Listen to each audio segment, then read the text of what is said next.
our pride. நம் தமிழக பாரம்பரிய உணவின் அறிவியலை அறிவோம் வாங்க மக்களே. நீங்கள் கேட்டுட்டு இருப்பது உங்கள் MOP சமுதாய வானொலி 107.8. நமது சமுதாயம் நமது பெருமை. எல்லாரும் தேடி போய் இந்த உணவை சாப்பிடணும் அந்த உணவை சாப்பிடணும் பிளான் பண்ணிட்டு இருப்போம். 4 ஃப்ரெண்ட்ஸ் மீட் பண்ணாலே எந்த ஹோட்டல்ல எந்த சாப்பாடு நல்லா இருக்கோ அங்க போய் சாப்பிடணும் அப்படிதான் நினைப்போம். இந்த பூமியில் உள்ள ஒவ்வொருவரும் எங்க ஊரு சமையல் தான்ப்பா பெஸ்ட், எங்க ஊரு சமையல் அடிச்சுக்க வேற எங்கேயும் ஆளே இல்லை அப்படின்னு சொல்லுவாங்க. அதுக்கும் நம்ம பாரம்பரிய உணவு சலிச்சது இல்லைங்க. நம்ம பாரம்பரிய உணவும் சிறப்பு தான். எடுத்துக்காட்டுக்கு இட்லி, தோசை. கேட்ட உடனே சின்ன வயசுல படிச்ச பாட்டு தாங்க ஞாபகம் வருது. தோசை அம்மா தோசை, அம்மா சுட்ட தோசை, அரிசி மாவு உளுந்த மாவு கலந்து சுட்ட தோசை. அப்பாடா, அம்மா சமையல் அடிச்சுக்க இந்த உலகத்துல ஆளே இல்லைங்க. சரி, நம்ம இப்போ நம்ம கண்டென்ட் கொள்ள வருவோம். இட்லி, தோசை ரொம்ப தலை சிறந்த உணவு. நம்ம ஊர் இட்லி தாங்க குழந்தைகளுக்கு கொடுக்கும் முதன்மையான முக்கியமான உணவு இட்லி தாங்க. இட்லியில் கார்போஹைட்ரேட் கொழுப்புகள், அமினோ அமிலங்கள், அது மட்டும் இல்லைங்க, நார்ச்சத்து அதிகமா இருக்கு. அதோட இட்லி ஈஸியாகவே செரிமானம் ஆகிறது. அடடா, இட்லியில இவ்வளோ விஷயம் இருக்கா, இது தெரியாம போச்சே. உங்க மைண்ட் வாய்ஸ் நான் கேட்ச் பண்ணிட்டேங்க. இட்லி பத்தி பார்த்தாச்சு, தோசை பத்தி பார்க்க வேண்டாமா? அதுக்காக ஸ்பெஷலா பாட்டு வேற பாடணும். சரி, தோசை சாப்பிட்டா என்ன நன்மை நமக்கு? நம்ம பாரம்பரிய உணவான கேழ்வரகு, கம்பு ஆகியவற்றை கலந்து இருக்குங்க. நம் தமிழ் கல் தோன்றி மண் தோன்றா காலத்தை வாளோடு முன் தோன்றிய மூத்த கொடி. அப்படிப்பட்ட நம் தமிழ் பாரம்பரிய உணவின் சிறப்பை யாரும் அடிச்சிக்க முடியாது. அந்த காலத்து சித்தர்களால் கண்டுபிடிக்கப்பட்ட ஒரு விஷயம், எது உனக்கு உணவாக இருக்கிறதோ அதுவே உனக்கு மருந்தாக அமையும். இப்போ புரிஞ்சுதா மக்களே, நம்ம எதை நோக்கி போய்கிட்டு இருக்கோம்னு? ஒரு காலத்துல உணவே மருந்துன்னு சொல்லிட்டு இருந்தாங்க. இப்போ உள்ள காலத்துல மருந்தே உணவா மாறிட்டு இருக்கு. சரி, நம்ம இப்போ சித்தர்கள் எழுதிய ஒரு நூலை பத்தி கேட்கலாம். சித்தர்கள் பதார்த்த தகுணா சிந்தாமணி அப்படின்னு ஒரு நூலை எழுதி, அந்த நூலிலேயே நாம் சாப்பிடக்கூடிய தண்ணீர், பாலின் வகைகள், பருப்பு, அரிசியின் வகைகள், ஒவ்வொரு விஷயத்தையும் பிரிச்சு அதோட குணங்களையும் விளக்கி சொல்லியிருக்காங்க. நம் தமிழர்கள் அந்த காலத்துல சிறுதானிய உணவுக்கு தாங்க முக்கியத்துவம் கொடுத்திருக்காங்க. எடுத்துக்காட்டுக்கு வரகு, திணை, குதிரைவாளி, சாமை, இதே மாதிரியான பெயர்களை எங்கேயோ கேட்ட மாதிரி இருக்குல்ல. ஏதாவது ஒரு புக்ஸ்ல இப்போ நம்ம படிச்சிருப்போம். இதுதாங்க அந்த காலத்துல உணவாகவே இருந்திருக்கு, சாப்பிட்டுட்டு வந்திருக்காங்க. சிறுதானியங்களை சாப்பிட்டு வருவதனால எந்த நோயும் இல்லாம நம் முன்னோர்கள் வாழ்ந்தாங்க. பொதுவா எல்லாரும் சொல்லுவாங்க, அந்த காலத்து சாப்பாடு அப்படி, அதான் உடம்பு அப்படி இருக்குன்னு. இதை வச்சுதான் சொல்லியிருப்பாங்க போல. அந்த காலத்துல இப்போ நம்ம சாப்பிட்றோமே அரிசி சாப்பாடு, அது தீபாவளி, பொங்கல், ஆடி அப்படின்னு பண்டிகை தினத்துல தாங்க சாப்பிட்டாங்க நம்ம தமிழக மக்கள்.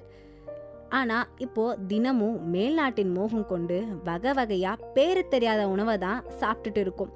இப்பவே இப்படி, அப்புறம் நம்மளுக்கு அடுத்து வர ஜென்ரேஷன், அப்பா யோசிச்சு பார்க்கவே பயமா இருக்கு. நம்ம பாரம்பரிய உணவோட பெயர் கூட மறந்துடுவாங்க போல. சரி, பண்டைய காலத்துல வாழ்ந்த மக்கள் 100 வருஷம் வாழ்ந்திருக்காங்க, எந்த நோயும் இல்லாம. இப்போ உள்ள சூழ்நிலையில 30 வயசு மேல தாண்டினாலே போதுங்க, low BP, high BP, sugar, heart attack. இப்போ உள்ள பிறந்த சில குழந்தைகளுக்கு கூட சுகர் இருக்குன்னு சொல்றாங்க. வருஷத்துக்கு ஒரு ட்ரெஸ் எடுக்கிற மாதிரி இப்போ உள்ள சிச்சுவேஷன்ல வருஷத்துக்கு புதுசா ஒரு நோய் நானும் வந்துட்டேன் அப்படின்னு சொல்லி என்ட்ரு ஆகுதுங்க. அப்படி அந்த காலத்துல சாப்பிட்ட சாப்பாட்டின் வழிமுறை தான் என்ன? வாங்க மக்களே, இந்த நிகழ்ச்சி மூலம் நீங்க தெரிஞ்சுக்கலாம்.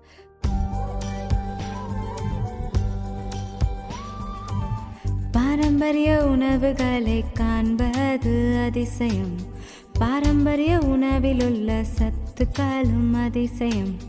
கேழ்வரகு, திணை போல உணவுகள் பல இருக்கு, அதையெல்லாம் உண்டு வந்தால் உடலுக்கு பயன் இருக்கு. பாரம்பரிய உணவில் உள்ள ரகசியங்கள் அதிசயம். கல் தோன்றி மண் தோன்றி கடல் தோன்றும் காலத்தில் உருவான தமிழினம் அதிசயம். ஓ, தமிழோடு உருவான பாரம்பரிய உணவுகள் உண்ணுவதும் இங்கே அதிசயம். ஓ, இப்போ நம்ம இட்லி தோசையில் இருக்கிற சத்துக்களை பற்றி தெரிஞ்சுக்கிட்டோம். இதே மாதிரி மற்ற பாரம்பரிய உணவுகள் தானியங்களில் உள்ள சத்துக்களை பற்றி தெளிவாகவும் விரிவாகவும் நம்மக்கிட்ட பகிர்ந்துக்கிறதுக்காக இன்னைக்கு நம்ம நேர்காணலில் நம்ம கூட இணைஞ்சிருக்கிறது மிஸ் கௌரி. கடந்த 8 வருஷமாக விவசாயிகளோட இணைஞ்சு பணியாற்றி அவங்க விளைய வைக்கிற பொருட்களை, அதாவது விவசாயிகள் இயற்கையாக விளைய வைக்கிற பொருட்களை மக்களிடம் கொண்டு சேர்க்குறாங்க. அதுக்காக 2016 ஒரு சிறு அங்காடியை ஆரம்பிச்சிருக்காங்க. அதை இன்னைக்கு வரைக்கும் சக்ஸஸ்ஃபுல்லாக நடத்திட்டு வந்திருக்காங்க. ஹாய் மேம், கொஸ்டின்குள்ளே போயிடலாமா? பாரம்பரிய உணவு அப்படி சொல்லும்போது எந்தெந்த உணவுலாம் உங்களுக்கு ஞாபகம் வருது மேம்? ஓகே, பாரம்பரிய உணவு அப்படின்னு சொன்னோன்னே எல்லாருக்கும் இன்றைக்கி டக்குன்னு இட்லி தோசை தான் மைண்டு போகும். அதை தாண்டி சிந்திக்கிறது வெரி ரேர். ஆனால் இன்றைக்கி நம்ம சாப்பிட்ற இட்லி தோசையை அந்த காலத்தில் ரொம்ப வருஷத்துக்கு ஒரு தடவை, 6 மாதத்துக்கு ஒரு தடவை சாப்பிட்ட உணவு. என்னை பொறுத்தவரை பாரம்பரிய உணவு ரொம்ப எளிமையான உணவுகள் எல்லாம் பாரம்பரிய உணவாக இருந்திருக்கு. அதில் களி, கஞ்சி, அதே மாதிரி அக்கார அடிசல், அதுவும் நம்ம செலிப்ரேஷனுக்கு யூஸ் பண்ண ஒன் ஆஃப் த டிஷ். கும்மாயம்னு ஒரு உணவு இருக்குது. புட்டு இருக்குது, பணியாரம் இருக்குது. ஸோ இது எல்லாமே இருக்குது. பட் அதை தாண்டி இன்றைக்கி நம்ம எக்ஸிஸ்டிங்காக சாப்பிட்றதுலேயுமே பொங்கல் இருக்குது. இட்லி தோசை கூட ஒரு விதத்தில் பாரம்பரிய உணவு தான். ஆனால் அது வேறு வேறு சமயங்களில் சாப்பிட்ட உணவாக இருக்குது. அவ்வளோ. ஓகே மேம், இப்போ உள்ள மக்கள் பாரம்பரிய உணவை மறந்துட்டாங்கன்னு நீங்கள் நினைக்கிறீங்களா? ஓகே, பாரம்பரிய உணவு அப்படின்னு நம்ம சொல்லும்போது ஒரு பாரம்பரியங்கிற வார்த்தைக்கு உண்டான அர்த்தம் நம்ம புரிஞ்சுக்கணும். பிகாஸ் எக்ஸிஸ்டிங்காக என்ன இருக்குது, நம்ம முன்னோர்கள் என்ன சாப்பிட்டாங்க அப்படிங்கிறது தான். இப்போ அதை சாப்பிட்டது அப்படியே நம்ம ஃபாலோ பண்ணுமா அப்படிங்கிறது why we have to eat அப்படிங்கிற ஒரு இடத்துல வருது. ஸோ இப்போ பாரம்பரிய உணவு எக்ஸிஸ்டிங்காக இருக்கா அப்படின்னு கேட்டால் இருக்குது. ஆனால் அதில் எத்தனை பேர் சாப்பிட்றோங்கிறதுலாம் இங்கே டிஃப்ரென்ஸ் இருக்குது. எல்லோரும் சாப்பிட்றாங்களான்னா இல்லை, சதவீதம் குறைஞ்சிருச்சு. ஸோ அது பாரம்பரிய உணவு எக்ஸிஸ்டிங்காக இருக்கான்னு கேட்டால் இருக்குது.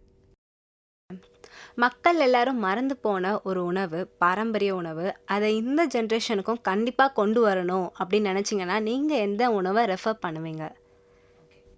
பாரம்பரிய உணவு அப்படிங்கிறதோட தாற்பயம் புரிஞ்சுக்கணுமா? ஏன்னா பாரம்பரிய உணவுனா முதல்ல என்னது, நம்ம அதை பற்றி பேசுகிறோன்னா, நம்ம முன்னோர்கள் உணவை எப்படி பார்த்தாங்க அப்படின்னு பார்த்தா, அடிப்படையாக நம்மளோட சீதோஷ நிலை, அதாவது சீசன், நம்ம எக்ஸிஸ்டிங்காக இருக்கிற சீசன், நம்ம சுற்றி இருக்கிற விஷயங்களை வச்சு அதுதான் கரெக்டான அந்த பயோடைவர்சிட்டிக்கு எந்த உணவு விளையுதோ அந்த அந்த கிரெயின்ஸை வச்சு, அந்த வெஜிடபிள்ஸ் வச்சு, அந்த ஃப்ரூட்ஸை வச்சு சமைக்கிறது எப்படிங்கிற அண்டர்ஸ்டாண்ட் பண்ண ஐடியா தான் நம்ம ட்ரெடிஷனில் இருந்துட்டு வந்த நாலேஜ் ஆஃப் ஃபுட்.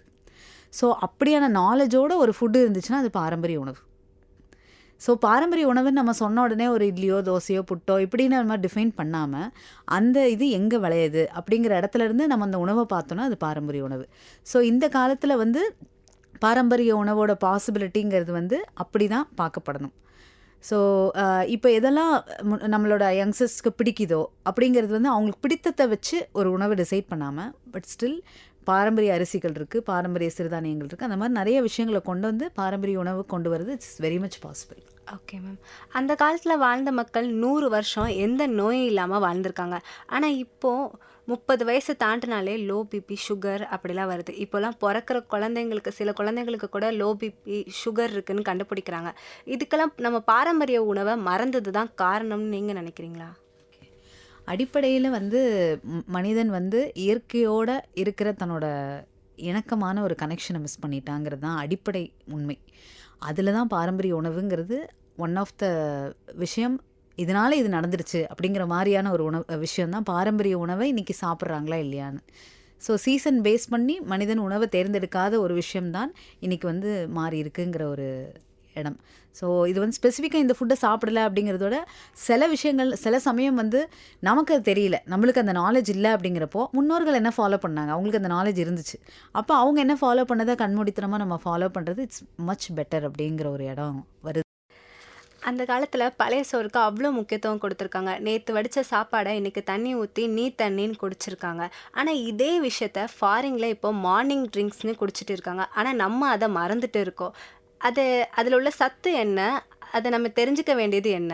ஓகே, பழைய சாதம்னு இல்லாமல் நிறைய உணவுகள் இந்த மாதிரி மாறி அவங்க வெஸ்டர்னர்ஸ் நிறையா அடாப்ட் பண்ணுறாங்க. ஸோ பேசிக்லி இதில் என்ன நடக்குதுன்னா, நம்ம இந்தியன்ஸ் கிட்ட இருக்கிற அந்த ட்ரெடிஷ்னல் நாலேஜை பார்த்து உலகமே வியக்குது. அந்த உலகமே வியந்து ஒன்று எதை அவங்களால என்ன முடியலன்னு ஃபாலோ பண்ணுறாங்களோ அதை பார்த்து நம்ம வியக்கிறோம் அப்படிங்கிற ஒரு இது இருக்குது. இப்போது ஸ்பெசிஃபிக்காக நீங்கள் பழைய சாதம்னு கேட்டிங்கன்னா, பழைய சாதத்தில் வந்து ரொம்ப அதிகமான ப்ரோபயோட்டிக் இருக்குது. பட் இன்றைக்கி வந்து பார்த்திங்கன்னா சந்தையில் நிறைய ப்ரோபயோட்டிக் ட்ரிங்க்ஸ்னு வந்துருச்சு. அதை பார்த்துட்டு வந்து ஏதோ ஒரு கூல்ட்ரிங்க் மாதிரி பாட்டிலில் அடைச்சி அது ஒரு ஃபேன்சி ஆக்கினா தான் இருக்குங்கிற மாதிரி ஒரு ப்ளஷர் ட்ரிவன் ட்ரிங்காக அது மாறிடுச்சு. ஸோ ப்ராபப்ளி இன்றைக்கி வந்து சில நாடுகளில் வந்து இந்த மாதிரி இதை வந்து ஐஸ் பிரியாணின்லாம் சொல்கிறாங்க இல்லையா, அந்த மாதிரி வந்து பழைய சாதத்தை இன்றைக்கி படுறாங்க இல்லையா. நாளை இன்னும் கொஞ்ச நாளில் ப்ராப்ளி அது ஒரு ஃபேஷனாக திருப்பி இங்கே வரும். ஆனால் வர்றது அதே தரத்தில் இருக்காதுங்கிறது தான் இங்கே இட் மேட்டர்ஸ். நம்ம ஆரம்ப காலத்தில் எவ்வளவோ அரிசி புழங்கிட்டு இருக்கு. ஆனால் இப்போது அதெல்லாம் கொஞ்சம் கொஞ்சமாக குறைஞ்சிட்டு இருக்கு. ஒரு சில அரிசி வகைகள் தான் இருக்குது. அந்த அரிசி வகைகள் எந்த அரிசி வகைகள் நம்ம எடுத்துக்கிட்டால் நம்மளுக்கு நல்லது, இப்போ புழங்கிட்டு இருக்க அரிசி என்னென்ன அப்படின்னு கொஞ்சம் சொல்ல முடியுமா மேம்? ஓகே, இன்றைக்கி வந்து ஒரு ஜென்ரலாக இந்த கொஸ்டினை வந்து நான் எங்கே போனேனாலும் ஒரு டைரெக்டாக எத்தனை வகையான அரிசிகள் இருக்குன்னு தெரியுமா, நீங்கள் சாப்பிட்றது உங்கள் தட்டில் உள்ள அரிசி பேர் சொல்லுங்கள். இப்போ கூட அதை கேட்குறேன். இப்போ இது யாரெல்லாம் கேட்குறாங்களோ இம்மீடியட்டாக ஒரு question to all of them, what is in your plate, what rice are you eating everyday இப்படின்னு கேட்டோம்னா சட்டுன்னு எல்லாரும் வந்து பேர் தெரியாமல் தடுமாறுவாங்க. அதிகபட்ச பேராக வந்து பொன்னிம்பாங்க, ஐயாறு 20 ஐயாரெட்டு ஏதோ ஒன்று சொல்லுவாங்க. ஆனால் நம்ம முன்னோர்கள் வந்து அரிசியை வந்து கொண்டாடி இருக்காங்க, செலிப்ரேட் பண்ணியிருக்காங்க. மீனிங் நம்ம இருக்கிற இந்த சீதோஷ்ண நிலை ட்ராபிக்கல் ரீஜன், இங்கே this place is full of abundance. இயற்கை நம்மளுக்கு கொடுத்துருக்கிற கொடைன்னு பார்த்தீங்கன்னா ரொம்ப விதமானது. ஸோ அதில் பாரம்பரிய அரிசிகள்னு பார்த்தீங்கன்னா இந்தியா அப்படின்னு நீங்கள் ஓவரால் ஸ்கேப்பில் பார்த்தீங்கன்னா more than 2 lakhs varieties of rice. தமிழ்நாட்டில் மட்டும் ஒரு 1 லட்சம் வகையான நெல் ரகங்கள் வந்து இருந்திருக்கிறதா தான் எல்லா இடத்துலையும் ரெக்கார்ட் பண்ணியிருக்காங்க. அதில் இன்றைக்கி எக்ஸிஸ்டிங்காக கல்டிவேஷனில் மட்டும் பாசிபிளாக இருக்கிறது வந்து கிட்டத்தட்ட 200 வெரைட்டி வந்து இன்றைக்கி இருக்குது. அதில் ரொம்ப எளிமையாக புழக்கத்தில் இருக்கிறது ஒரு 15-20 வெரைட்டி இருக்குது. ஆனால் நம்ம அதில் ஒரு வெரைட்டியை கூட சூஸ் பண்ணுறது இல்லை அப்படிங்கிறது தான் இன்றைக்கி இருக்கிற ஒரு ஸ்டேட். ஸோ இந்த பாரம்பரிய அரிசிகள் தேவை அவசியம் என்ன அப்படின்னு பார்த்தீங்கன்னா, இயற்கையே நம்மளுக்கு கொடுக்கப்பட்ட கொடை. ஆனால் இன்றைக்கி நம்ம சாப்பிட்ற பெரும்பாலான ஹைப்ரிட் அரிசிகள் வந்து ஹியூமன் இன்டர்வென்ஷனால் கொண்டு வரப்பட்ட அரிசிகள், கிராஸ் பாலினேஷனில். ஸோ இந்த இயற்கை கொடுத்த அரிசி வந்து it will help us to be aligned with nature. So அந்த மாதிரியான அரிசிகள் பார்த்திங்கன்னா பாரம்பரிய அரிசிகள் இன்றைக்கி ரொம்ப எளிமையாக புழக்கத்தில் இருக்கிறது பார்த்திங்கன்னா மாப்பிளை சம்பா இருக்குது, கிச்சலி சம்பா இருக்குது, தூயமல்லி இருக்குது, குடவாழை, குள்ளக்கார், குழியடிச்சான், கருப்பு கவுனி, இன்னும் ஏராளமான அரிசி இருக்குது. அன்னமிளகின் இருக்குது, கொத்தமல்லி சம்பான் இருக்குது, கருடன் சம்பா இருக்குது, வாசனை சீரக சம்பா, ஏகப்பட்ட அரிசிகள் அந்த மாதிரி இருக்குது. ஸோ இந்த அரிசிகள்னால என்னென்னா ஒவ்வொரு அரிசியிலையுமே அவ்வளோ நிறைய பெனிஃபிட்ஸ் இருக்குது. நம்மளோட முன்னோர்கள் வந்து அரிசிகளை வந்து ஒவ்வொரு சின்ன சின்ன பாடல்கள் வாயிலாக இந்த அரிசி சாப்பிட்டீங்கன்னா உனக்கு என்ன நடக்குங்கிற அளவுக்கு டாக்குமெண்ட் பண்ணி வச்சுருக்காங்க. ஸோ இன்றைக்கி இருக்கிற டாக்குமெண்டேஷன் ஒரு புறம் இருக்க, ஒரு 4 வரி கவிதை மாதிரி வெண்பா வடிவில் வந்து எல்லா அரிசிகளையுமே டாக்குமெண்ட் பண்ணி வச்சுருக்குதுங்கிறது தான் நம்மக்கிட்ட இருக்கிற பெரிய பொக்கிஷம். ஆனால் டயபெட்டிஸ் இருக்கிறவங்களுக்கு வந்து அரிசி சாப்பாடு எடுத்துக்க கூடாதுன்னு சொல்கிறாங்க. அதே மாதிரி உள்ளவங்களுக்கு நம்ம பாரம்பரிய உணவுலே எந்த உணவு நீங்கள் சஜஷன் கொடுப்பீங்க? ஓகே, டயபெட்டிஸ் இருக்கிறவங்க அரிசி ஏன் எடுத்துக்கக்கூடாதுன்னு சொல்கிறாங்கங்கிற இடத்துக்கு தான் நான் போவேன். ஏன்னா இன்றைக்கி இருக்கிற அரிசியை டயபெட்டிஸ்காரங்க எடுத்துக்கக்கூடாது. மீனிங் இன்றைக்கி பாரம்பரிய அரிசி யாரும் சாப்பிட்றதில்ல. இருக்கப்படுற ஹைப்ரிட் அரிசியை முழுசாக பாலிஷ் பண்ணி வெள்ளைன்னு சாப்பிட்ற அந்த அரிசியில் முழுமையாக ஸ்டார்ச் அண்ட் மாவு சத்து மட்டுமே இருக்குது. அந்த அரிசியை வந்து டயபெட்டிஸ்க்கு பரிந்துரைக்கப்படுறதில்ல. ஆனால் தவிடோடு இருக்கிற பிரானோடு இருக்கிற மாப்பிளை சம்பா மாதிரியான அரிசிகளுக்கு வந்து சுகரை போக்கக்கூடிய வல்லமை இருக்குது அப்படின்னு நம்மளோட பழைய நூல்கள் சொல்லுது. ஸோ அந்த மாதிரியான இன்னொரு சின்ன குறிப்பு சொல்கிறேன். கருங்குருவைன்னு ஒரு அரிசி இருக்குது. அந்த கருங்குருவை அரிசி வந்து 400 வகையான நோய்களுக்கு நிவாரணின்னு சித்த மருத்துவம் குறிப்பிடுது. அதில் வந்து இன்னும் சித்த மருத்துவ முறைப்படி அதை எப்படி பயன்படுத்துறதுங்கிறதுக்கு பல விதமான விளக்கங்கள் இருக்குது. அப்படி பார்க்கும்போது நம்மளோட பாரம்பரிய அரிசியை நோய்களை தீக்கிற வல்லபமே இருக்கும்போது நம்ம டயபெட்டிஸ் வந்து ரைஸ் சாப்பிடக்கூடாதுன்னு ஜென்ரிக்காக ஒரு ஸ்டேட்மெண்ட்டை வந்து நான் இங்கே மறுக்கிறேன். Okay ma'am. அப்போ எந்த மாதிரியான உணவாங்க அவங்க எடுத்துக்கிட்டால் நல்லது? நம்ம பாரம்பரிய அரிசியே எடுத்துக்கிட்டா, டயபெட்டிஸ் உள்ளவங்க நம்ம பாரம்பரிய அரிசியே எடுத்துக்கிட்டால் நல்லது தான். ஓகே, டயபெட்டிஸ் இருக்கிறவங்க வந்து ஆக்சுவலி சுகரை வந்து குறைச்சி சாப்பிடணுங்கிறது தான் மெயின். இது சுகருங்கிறது நேரடியாக இனிப்பு மட்டும் கிடையாது. இப்போது பாலிஷ்டு பாரம்பரிய அரிசியே சாப்பிட்டா கூட அவங்களுக்கு நல்லதில்லை. ட்ரெடிஷ்னல் ரைஸாக இருந்தாலும் பிராண்ட் வெரி வெரி இம்பார்ட்டண்ட். அதனால தவிடோடு இருக்கப்படுற அரிசிகள், அதை தாண்டி சிறுதானியங்கள், நல்ல சிறுதானியங்கள் சேர்க்கறது ரொம்ப நல்லது. அதெல்லாம் தாண்டி டயபெட்டிஸ் வந்து ஃபுட்டுங்கிற இடத்துல எவ்வளோ கரெக்ஷன் முக்கியமோ, லைஃப் ஸ்டைலில் அதே அளவுக்கு ஈக்குவல் கரெக்ஷன் தேவை. ஃபுட்டை மட்டும் கரெக்ட் பண்ணிவிட்டு நான் இதை தான் சாப்பிட்றேன் அப்படின்னு சொன்னால் சரி வராது. அதே மாதிரி இந்த காஃபி, டீ மாதிரியான விஷயங்களை தவிர்க்கிறது, பால் நிறையா குடிக்கிறத தவிர்க்கிறது, வெள்ளையாக இருக்கிற எல்லா விஷயங்களும் கட் பண்ணணும். அதுதான் ஒரு அடிப்படை. Okay ma'am. அப்போ நீங்கள் சிறுதானியம்னு சொல்லும்போது ஒன்று ஞாபகம் வந்துச்சு. இப்போ உள்ள ஜென்ரேஷனில் சிறுதானியம் வந்து ரொம்ப சத்து உள்ளது நம்மளுக்கு தெரியும். பட் சின்ன பசங்களாம் என்ன நினைக்கிறாங்கன்னா, பார்க்குறதுக்கு அழகாகவும் வாய்க்கு டேஸ்ட்டாக இருந்தால் தான் அதை சாப்பிட்ணுன்னு நினைக்கிறாங்க. சிறுதானியங்களில் எவ்வளவோ சத்துக்கள் இருக்குது. அதை டிஃப்ரெண்ட் டிஷ்ஷாக கொண்டு வரலாமா? விருப்பத்துக்கு ஏற்றுக்க கொண்டு வரலாமா? டெஃபினெட்லி எல்லாத்தையுமே நம்மளோட விருப்பத்துக்கு ஏற்றாப்புல கொண்டு வரலாம். உணவோட பாங்கு புரிஞ்சுதுன்னா, உணவு வந்து ஏன் இப்படி சமைக்கிறோங்கிற அண்டர்ஸ்டாண்டிங் இருந்தால் எந்த உணவை எப்படி வேணாலும் கொண்டு வரலாம். ஃபார் எக்ஸாம்பிள் இப்போ சிறுதானியம்னு வச்ச உடனே சிறுதானியத்தில் இதுதான் செய்யலாம் அப்படின்னு ஒன்று கிடையாது. நீங்கள் அரிசியை வச்சு என்னெல்லாம் செய்கிறீங்களோ அது எல்லாமே சிறுதானியத்தில் செய்யலாம். ஒரு டொமேட்டோ ரைஸ், வெஜ் பிரியாணி, இந்த பிரியாணி செய்கிறீங்கன்னா அதை கூட சிறுதானியத்தில் நம்ம முயற்சி பண்ணலாம்.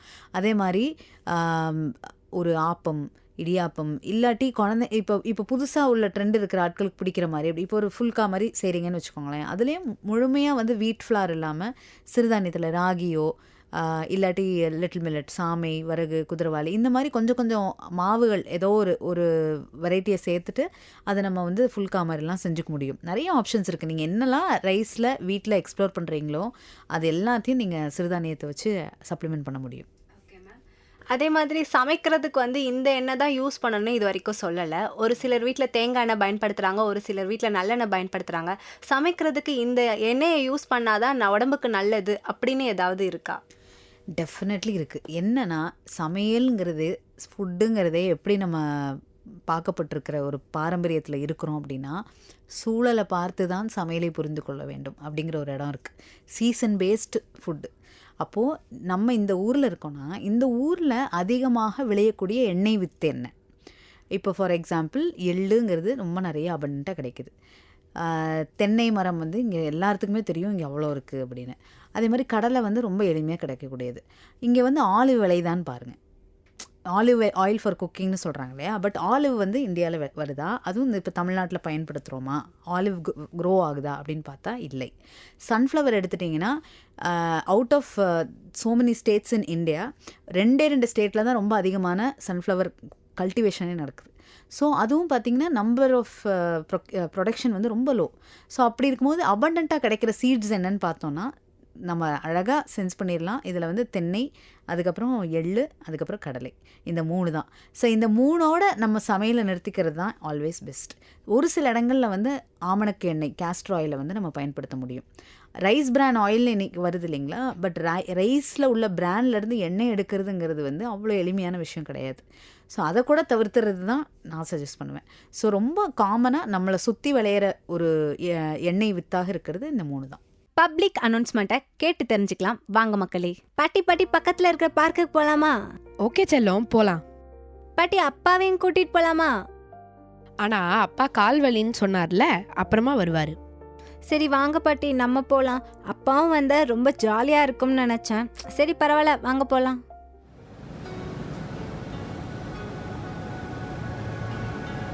பார்க் வந்துட்டோம்.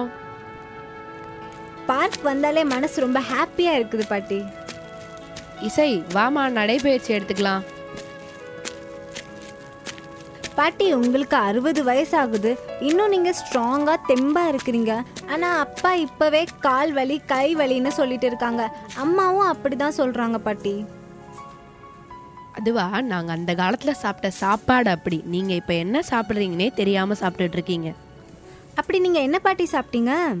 அதுவா செல்லம், கம்பு சோறு, கம்பு சாதம், எள்ளு சாதம், சாம சாதம், திணை சாதம், உளுந்தஞ்சோறு, பருப்பு சாதம், குதிரவாளி சாதம், சக்கரை பொங்கல், கற்கண்டு பொங்கல், சாம்பார் சாதம், அத்திக்காய் கூட்டு, தயிர் சாதம், திணையரிசி உப்புமா, ஆவரம்பூ இட்லி, கேழ்வரகு புட்டு, இடியாப்பம், முடக்கத்தான் கீரை, ஐயோ தோசை. பாட்டி போதும். இந்த பேரெல்லாம் நான் புக்கில் தான் படிச்சிருக்கேன், ஆனால் பார்த்தது கூட இல்லையே. ஆமா, அன்னைக்கு நீங்க சாப்பிட்ட விஷயத்தையே இப்ப இருக்க ஜென்ரேஷன் புக்கில் படிக்க ஆரம்பிச்சிருக்கீங்க. அப்ப அடுத்து வர தலைமுறை இந்த பேரை கேட்க கூட கேட்டிருக்காது. இதே மாதிரியான உணவை எடுத்துக்கிறதுனால என்ன நல்லது பாட்டி நம்மளுக்கு? இந்த மாதிரியான பாரம்பரியமான உணவை சாப்பிட்றதால உடம்புக்கு தேவையான புரோட்டீன், கால்சியம், அயன் போன்ற சத்துக்கள் எல்லாம் நமக்கு ஏராளமாக கிடைக்கும். பாட்டி, அதுதான் நான் தினமும் சாப்பிட்ற உணவுலயே இருக்கே, அப்புறம் எதுக்கு? ஆமாம், ஆனால் அதில் கால்சியம், புரோட்டீன்ஸ் இதெல்லாம் எடுக்கிறத விட ரசாயனம் அதிகமாக இருக்குது. அதனால இந்த சத்து எதுவுமே தெரியாமல் போயிடுது. அப்படியா பாட்டி? ஆமாண்டா தங்கம். அதனால் நீயாவது நம்ம பாரம்பரிய உணவை சாப்பிட்டு எந்த நோய் நொடி இல்லாமல் நீண்ட ஆயுள் வாழு. ஓகே பாட்டி. மக்களே, நீங்களும் இதே மாதிரி பாரம்பரிய உணவை எடுத்துக்கிட்டு ரொம்ப ஹெல்த்தியாக வாழுங்க. Make your life healthy. பொதுநலம் கருதி வெளியிடுவோர் இது உங்கள் MOP சமுதாய வானொலி 107.8. இது மட்டும் இல்லைங்க, இந்த நிகழ்ச்சியை MOP ஆப் மூலம் கேட்டு தெரிஞ்சுக்கோங்க. நமது சமுதாயம், நமது பெருமை.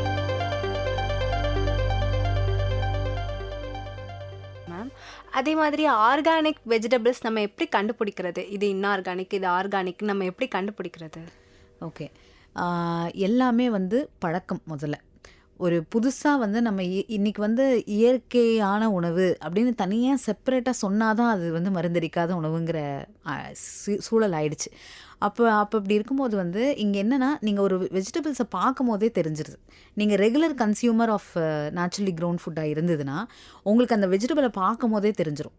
இப்போது வந்து நான் வந்து ஒரு எங்கேயோ 2 வகையான காய்கறி கொண்டு கொடுத்தீங்கன்னா அதை பார்க்குறத வச்சே என்னால் வந்து இது என்ன எப்படி விளைஞ்சிருக்குன்னு என்னால் சொல்ல முடியும். இன்னொன்று, சமைக்கும் போது வர்ற வாசம், அதை வச்சு தெரிஞ்சிடும். இப்போ நீங்கள் ஒரு பொருள் விளைஞ்சு கைக்கு வந்ததை வந்து நீங்கள் இது சரியாக தவறான்னு பார்க்குறதுக்கு உண்டான ப்ரோட்டோகால்ஸ், இதை இதில் முக்கி பாருங்கள், இது இப்படி வரும் இப்படின்லாம் சொல்கிறதுக்கு ஒன்றும் இல்லை. அனுபவத்தில் தான் இது வந்து ரொம்ப வாய்க்கும். நீங்கள் first look and feel of the product itself is completely different, இயற்கையாக விளைஞ்சது. 2வது விஷயம் வந்து சாப்பிடும்போது சென்சிட்டிவாக அதை அண்டர்ஸ்டாண்ட் பண்ணிக்க முயற்சி பண்ணுங்கள். முயற்சி பண்ணும்போது நம்ம வந்து இன்னும் அதை வந்து நல்லா பெட்டராக புரிஞ்சுக்கலாம். ஸோ ஒரு சின்ன இடம் இதையும் சேர்த்து சொல்லிடுறேன் இந்த இடத்துல. அதாவது ஆர்கானிக் வெஜிடபிள்ஸை வந்து பயோ என்சைம் மாதிரி எதுலையாவது போட்டு வாஷ் பண்ணால் அதில் உள்ள பெஸ்ட் கெமிக்கல்ஸ்லாம் போயிடும் அப்படிங்கிற மாதிரி, அதாவது மருந்தடிச்ச வெஜிடபிள்ஸை கூட நீங்கள் ஆர்கானிக்காக மாற்றிடலாங்கிற ஐடியாலாம் நிறைய பேர் சொல்கிறாங்க. But that is something will not work. ஏன்னா க்ரோயிங் வில் ஸ்டார்ட் ஹேப்பனிங். அந்த ரூட்ஸ்லேருந்து எல்லா இடத்துக்கும் வேருக்கு அடிக்கிற மருந்து காய்க்கு வருதுங்கும் போது அவ்வளோ சென்சிட்டிவாக எல்லாத்துலேயுமே படரக்கூடியது தான். அது சும்மா ஒரு பயோஎன்சைம்ல முக்கிறதுனால எல்லாம் அதோட ப்ராப்பர்ட்டி மாறிடாது. ஸோ உணவை வந்து நம்ம அப்படி புரிஞ்சிக்கக்கூடாது. அதனால் நீங்கள் காய்கறியை ஐடென்டிஃபை பண்ணுறதுங்கிறது நேரடியாக இப்படி அப்படின்னு சொல்லி அதை வகுக்க முடியாது. You have to be more sensitive towards understanding what you're eating. அந்த கனெக்ஷன் உங்களுக்கு ஃபுட்டோட வரணும். வந்துச்சுன்னா புரிஞ்சிடும், புலப்பட்டுரும். Okay ma'am.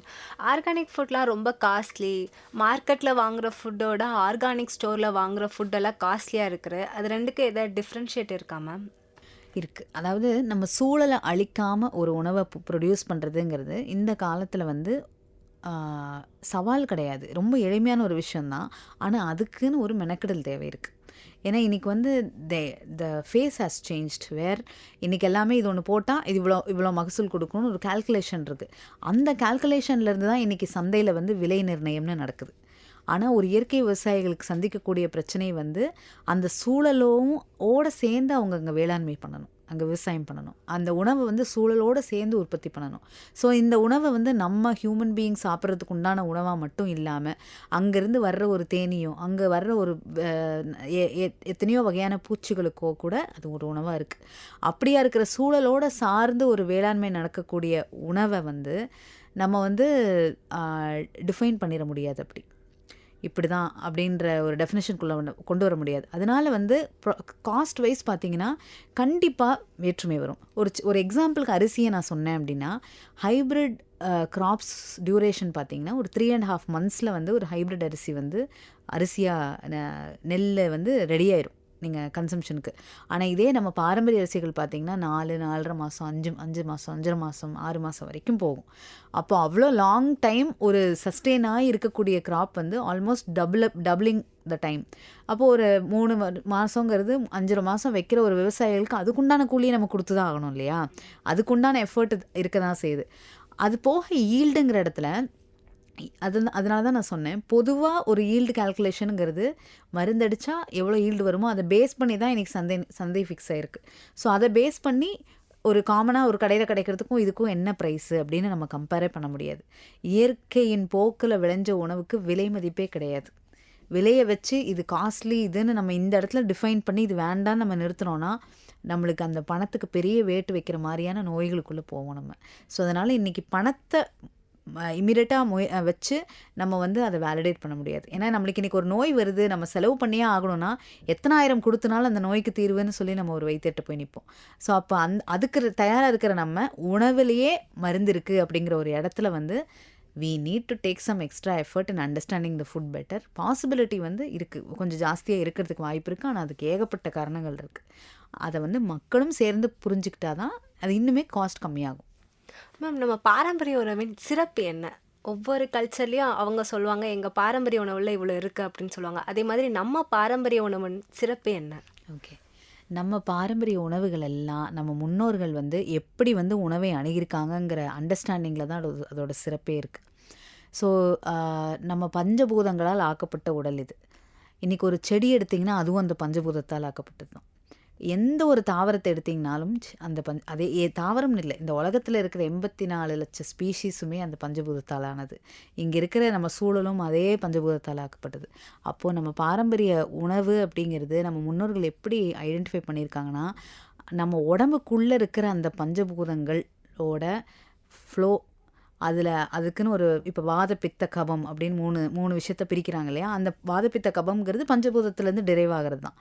அந்த சமநிலையை வந்து ஒரு உணவு கொடுக்கறது தான் ஒரு ஹியூமன் பீயிங்க்கு நல்ல உணவு அப்படிங்கிற ஐடியாவிலேருந்து உணவை வந்து ஃப்ரேம் பண்ணியிருக்காங்க. இப்போ சாம்பார் ஏன் இப்படி செஞ்சாங்க அப்படின்னு பார்த்தீங்கன்னா, அதில் வாதம் பித்தம் கபம் இது மூணுமே நியூட்ரலைஸ் ஆகிற டெண்டன்சி இருக்கணும். அதனால தான் அதுக்கு பெருங்காயத்தை போடுறாங்க. பருப்பு வந்து வாதத்தை கூட்டுனா அதுக்கு பெருங்காயத்தை போட்டு, பெருங்காயம்ங்கிறது பித்தமங்க, ஸோ பெருங்காயத்தை போட்டு அதை சமன்படுத்துகிறாங்க. ஸோ இந்த மாதிரி சமன்படுத்தப்பட்ட உணவு தான் சமையல் அப்படிங்கிறதே சமன்படுத்துதல் தான். ஸோ பாரம்பரிய உணவுகள் எல்லாம் இந்த சமன்படுத்துதல் அப்படிங்கிற ஐடியாவிலேருந்து டிரைவ் ஆனது. ஆனால் இன்றைக்கி இருக்கிற உணவு வாய் ருசி எது அப்படி, ஆக்சுவலி இது வாய் ருசிங்கிறது நாட் ரியலி இந்த டங். ருசினாலே it is from the mind. யாருக்கு வந்து ருசி வந்து நாக்கில் இருக்குன்னா அது அப்படிலாம் ஒன்றும் இல்லை, சரிங்களா. அது நாக்கில் இருக்கிறத நம்பிட்டுருக்கோம் நம்ம. அப்போ பாரம்பரிய உணவு ஏன் மேன்மையானது அப்படின்னா, இந்த ஐடியா அண்டர்ஸ்டாண்டிங்லேருந்து சமைத்தல் சமன்படுத்துதல்ங்கிற ஐடியாவை கரெக்டாக புரிஞ்சு பக்குவமாக்கப்பட்ட உணவுங்கிறதுனால. ஸோ அதனால் நம்மளுக்கு இன்றைக்கி அந்த அறிவு இல்லையா, blindly follow what our ancestors did. Ma'am, அதே மாதிரி எனக்கு இன்னொரு கொஸ்டினும் இருக்குது. நம்ம ரசத்தில் கூட எவ்வளவோ மருத்துவ குணம் இருக்குது நம்ம பாரம்பரிய உணவில் உள்ள ரசத்தில் கூட. ஆனால் நம்ம எதுக்கு இப்போ ஃபாஸ்ட் ஃபுட்டை தேடி ஓடிட்டு இருக்கோம்? அது வந்து நீங்களே சொல்லுங்களேன் ஒரு பதிலா எதனாலன்னு. ஏன்னா நீங்கள் வந்து இப்போ நம்மளே கிவன் அ சாய்ஸ், வீட்டில் வந்து ரசம் சாதம் இருக்குது சாப்பிட்றியான்னு கேட்பாங்க. ஏம்மா இந்த ரசத்தையே வச்சு ஏம்மா எனக்கு கொள்கிற அப்படிங்கிற ஒரு இடம் வந்துடுது. அப்புறம் நாளைக்கு ஃப்ரெண்ட்ஸோடு போய் நம்ம வந்து எங்கேயாவது ஒரு அவுட்டிங்கில் போய் ஃபுட்டுன்னு சாப்பிட்டோன்னா, யார் வந்து அப்படியே ஒரு ஹோட்டலில் தேடி போனீங்கனாலும் ரச சாதம் இருக்கிற ஹோட்டலுக்கு யார் ப்ரிஃபர் பண்ணுறோம்? ஸோ அது வந்து ஃபுட்டு வந்து அதனால தான் ஃபுட்டில் வந்து கல்ச்சர் ரொம்ப, அதனால தான் அக்ரிகல்ச்சர்னே சொல்கிறாங்க விவசாயத்தை. ஏன்னா agri is nothing but it creates a culture. It is part of the culture. நீங்கள் எந்த மாதிரி ஒரு கல்ச்சர் உருவாகணுங்கிறது உணவுலேருந்து தீர்மானிக்கப்படுதுங்கிற இடத்துல தான் அது அக்ரிகல்ச்சர் ஆகுது. அப்போது நீங்கள் இன்றைக்கி உணவு கலாச்சாரங்கிறது வந்து நீங்கள் மாற இது எல்லாமே வந்து மாறும். ஸோ ரசத்துலேயே நல்லா இருக்குதா, அப்போ ஏன் அதில் சஸ்டெயின் நம்மளால் ஆக முடியல? So from where the food craving is coming, it is coming from the mind. That is something we have to understand. It is not from tongue, I'm saying again. ஏன்னா நம்ம எங்கேயோ ஒரு வெளிநாட்டுக்காரங்களுக்கு ஒரு உணவு செம டேஸ்ட்டாக தெரியும், நம்ம பார்த்தோன்னா அதே உணவு நம்மளுக்கு டேஸ்ட்டாக தெரியாது. எப்படி அவங்களுக்கும் நாக்கு இருக்குது, நமக்கும் நாக்கு இருக்குது. ஸோ அப்போ வந்து இங்கே என்னது, வெறும் நாக்கு வந்து நிர்ணயம் பண்ணுறதில்ல, நம்மளோட பழக்கங்கள் தான் நிர்ணயம் பண்ணுது. ஸோ பழக்கம் எல்லாமே it is nothing but from mind. Ma'am, உங்கள் அங்காடியில் வந்து பிளாஸ்டிக் ஃப்ரீ ஜோன் இருக்குன்னு சொல்லியிருக்கீங்க, அதை பற்றி நீங்கள் என்ன சொல்ல வரீங்க?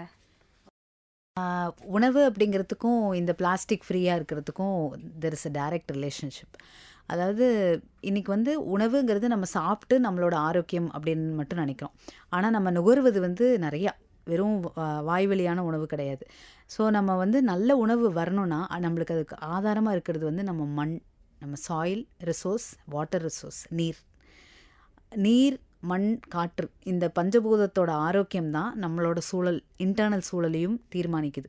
ஸோ அப்படி இருக்கும்போது நம்ம நிறைய நெகிழிப்பைகளை பயன்படுத்திட்டு அதை திருப்பி மண்ணுக்குள்ளே போடுறோன்னா அது மக்காமல் தண்ணிங்கிற இடத்தையும் ஸ்பாயில் பண்ணி அந்த கெமிக்கல் பொல்யூஷன் வந்து it affects everywhere in the environment. அப்போது நம்மளோட உணவை நம்ம தனி நபராக வந்து நம்ம நல்லதாக சூஸ் பண்ணணும்னு நினைக்கிறோன்னா, நம்மளை சூழலுக்கு சார்ந்து இருக்கிற அத்தனை ஒரு பறவையோட உணவை கூட நம்ம தடங்கள் இல்லாமல் அந்த இடத்துல நம்ம இருக்க வேண்டிய அவசியம் இருக்குது. நம்மளுக்கு நாளைக்கு நல்ல உணவு கிடைக்கணும்னா இன்றைக்கி இருக்கிற அந்த என்விரான்மெண்ட்டை நம்ம பாதுகாத்தா மட்டும்தான் முடியும். அந்த ஐடியாவில் தான் வந்து இந்த பிளாஸ்டிக் ஃப்ரீங்கிற ஒரு ரெஸ்பான்சிபிளான ஒரு தனிநபராக நம்ம எடுத்த இதுதான். ஆனால் இன்றைக்கி என்னென்னா, இது ஒரு கம்யூனிட்டியாக எல்லாரும் வந்து பையை கொண்டு வராங்க, ஓனாக ஒரு மஞ்சள் பையை தூக்கிட்டு வராங்க, துணிப்பை எடுத்துகிட்டு வராங்க.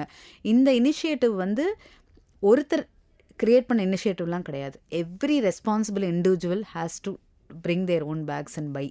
ஸோ இந்த மாதிரி நிறைய குப்பைகளை சேகரிக்கிறது வந்து அகெயின் என்விரான்மெண்ட்டுக்கும் சூழலுக்கும் ஒரு தீங்கு விளைவிக்குதுங்கிற ஒரு ஐடியாவில் தான் வந்து நம்ம இதை செஞ்சோம். மேம், இந்த நிகழ்ச்சி மூலம் நம்ம மக்களுக்கு ஏதாவது சொல்ல விரும்புகிறீங்களா பாரம்பரிய உணவு பற்றி? ஓகே, நம்மளோட ஃபுட் சாய்ஸஸ் வந்து இன்றைக்கி வந்து ரொம்ப அன்கான்ஷியஸ் பிஹேவியர்லேருந்து உருவாயிருக்கிற ஒன்று. எந்த இடத்துலையுமே வந்து ஒரு இயற்கையோட ஒரு தொடர்பை துண்டித்து உருவாக்கப்பட்ட ஒரு உணவு கலாச்சாரமாக தான் இன்றைக்கி நம்மளுக்கு ஃபுல்லாகவே இருக்குது. அப்போ அதில் வந்து நம்மளுக்கு என்ன நடக்குது அப்படின்னா, நம்மளால் ஒரு நல்ல ஒரு சமுதாயத்தை உருவாக்க முடியாத ஒரு நிலை இருக்குது. நம்ம ஷார்ப்பான ஒரு புத்தி கூர்மை இது எல்லாமே நம்ம உணவுலேருந்து நம்மளுக்கு கிடச்சிது. நம்ம நல்ல எனர்ஜி, நல்ல பிராணன், அந்த மாதிரியான நல்ல சூழல் வந்து நம்மளோட உணவுலேருந்து கிடைச்ச நிலை வந்து கொஞ்சம் கொஞ்சமாக மாறி இருக்கு. ஸோ இதுக்கு நம்ம என்ன செய்யணும், ஆக்ஷன் பிளான் என்ன அப்படின்னு ஒரு இடத்த மட்டும் தான் நம்ம இன்றைக்கி சிந்திக்கணும். இந்த ஒவ்வொரு உணவும் நம்மளோட தட்டில் வந்து விழுற ஒவ்வொரு உணவும் எங்கேருந்து வருது, ஏன் இந்த உணவை நம்ம சாப்பிட்றோம், இந்த உணவுக்கு பாரம்பரியம் என்ன அப்படிங்கிற ஒரு அண்டர்ஸ்டாண்டிங்கை, ஒரு க்யூரியாசிட்டியை நம்மளுக்குள்ளே சஸ்டெயின் பண்ண வேண்டிய தேவை இருக்குதுன்னு சொல்கிறேன். எல்லா இடத்துலையுமே வந்து இப்போது நம்ம வந்து என்றைக்கோ ஒரு நாள் ஒரு ஜங்க் ஃபுட்டை சாப்பிட்றோன்னா கூட ஐ நோ இதில் இதெல்லாம் இருக்குது, தெரிஞ்சு தான் நான் இதை சாப்பிட்றேன்னு உங்கள் அவேர்னஸ்க்கு கொண்டு வந்து ஒரு விஷயத்தையும் சாப்பிடுங்க அப்படிங்கிற ஒன்றை மட்டும் நான் கேட்டுக்குவேன் எல்லாத்துக்கிட்டையும். ஏன்னா நம்ம என்ன பண்ணுறோன்னே தெரியாது போயிட்டுருக்கிற பேட்டர்னில் நிறுத்திட்டு அட்லீஸ்ட் பண்ணுறேன், I know it is not right அப்படின்னு தெரிஞ்சு செய்கிறேன் அப்படிங்கிற ஒரு இடத்துக்கு ஒவ்வொருத்தரும் வரணும் அப்படிங்கிறது என்னோடய first request.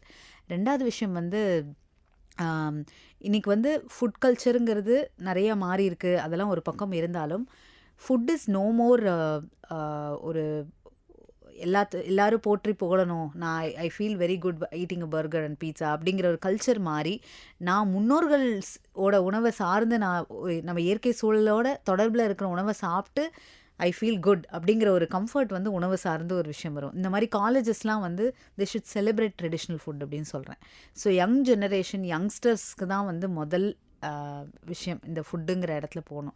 All of us have to be very comfortable in our traditional food. Okay ma'am, thank you ma'am.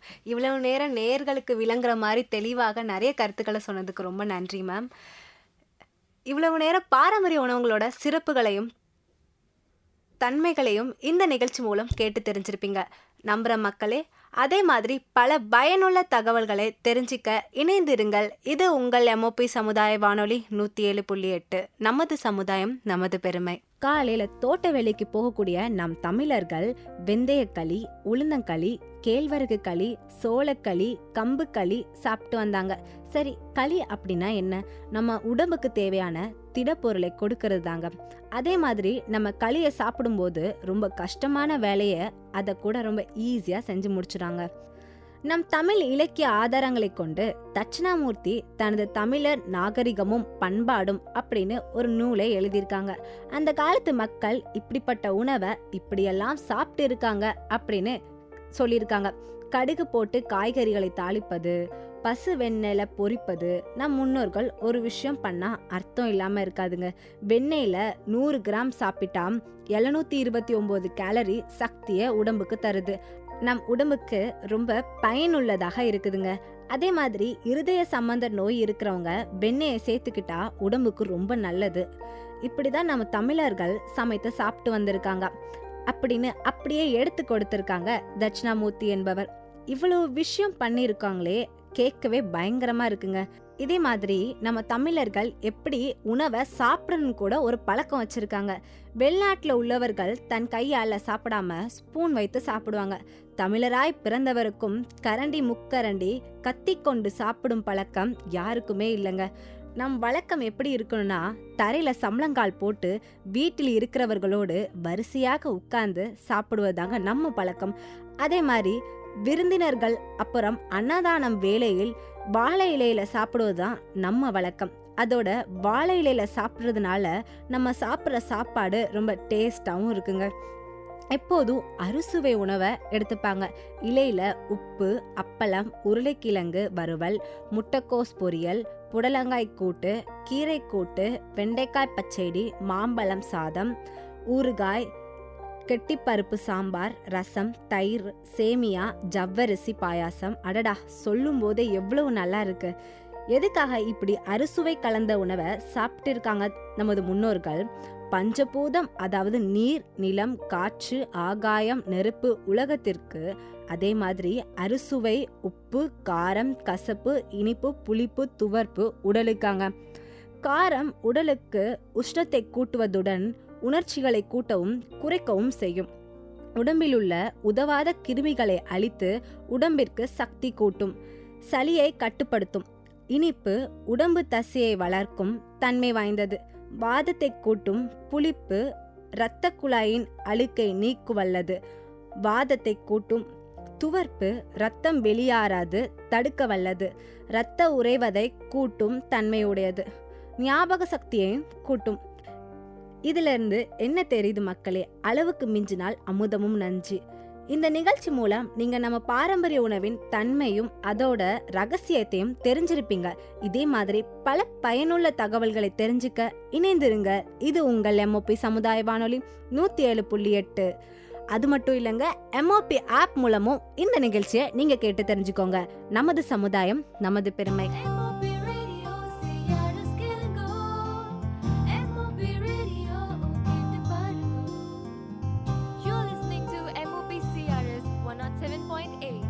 Our community, our pride.